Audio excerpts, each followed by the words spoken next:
live in an exciting new world, but a big problem is upon us. Net neutrality is a big issue, and almost no one knows about it, and even fewer truly understand it.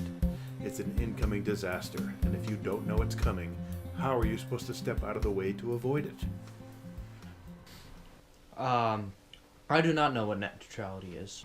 They should make it clear that whether you use a computer, phone, or tablet, internet providers have a legal obligation not to block or limit your access to a website. Cable companies can't decide which online stores you can shop at or which streaming services you can use, and they can't let any company pay for priority over its competitors. To put these protections in place, I'm asking the FCC to reclassify internet service under Title II of a law known as the Telecommunications Act. In plain English, I'm asking them to recognize that for most Americans, the internet has become an essential part of everyday communication. Net neutrality helps my job because it guarantees ease of access to the free content that I made. If net neutrality went away, we would have things like paying for bandwidth, which means that people would be less likely to watch videos, which means they probably wouldn't watch random YouTube clips at all.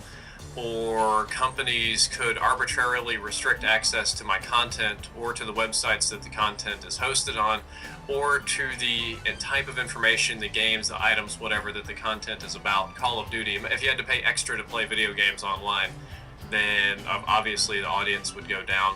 And that's just the start. Like, people could literally buy and block access to my content in ways that I wouldn't have the ability to control. Like, imagine if it was like you had to pay for Internet Plus to have access to YouTube. It would really, really suck for me. I would pretty much go out of business. I would be done. Yes, my internet does get slower over the course of a month. I mean, when you, when I am writing, or like when I'm on the internet doing something, just surfing the web, it gets slower as a web page doesn't load as fast, or Netflix just doesn't freaking load. It's like the most aggravating thing, and I don't know why it does that.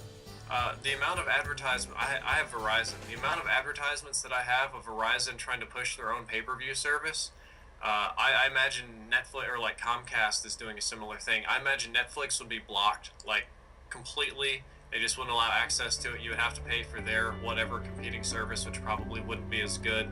Or let's say that, like, one media company owned your cable internet.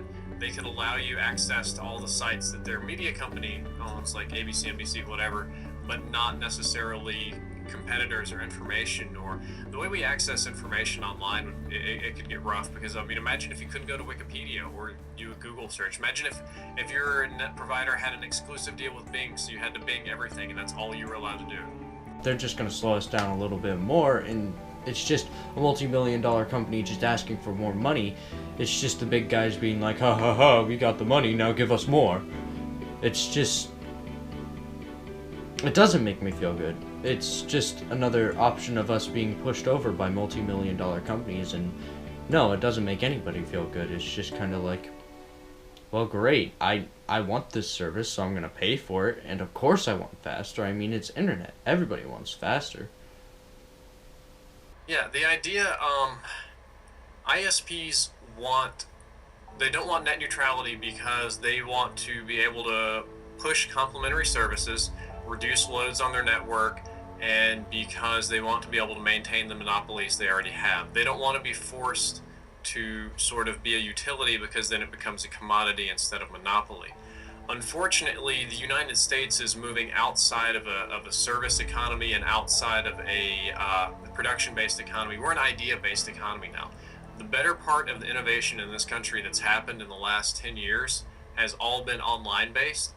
And if anything happens that cripples our internet infrastructure, it cripples our nation and sets us back in the Stone Age compared to other countries. So that's just something to keep in mind.